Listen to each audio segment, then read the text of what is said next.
Ayan, maglalakad tayo sa gilid ng dagat at biwak. Daming tao dito na nakaupo. Masarap magtambay dito, guys.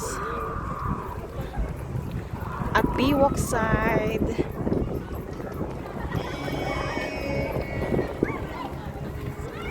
Medyo mahangin na po.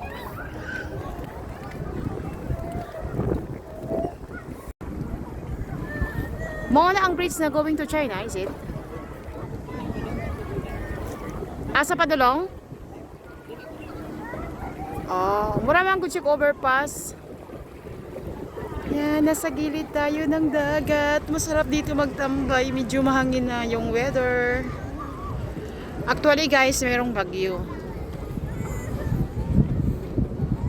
Dito kami sa gilid ng dagat.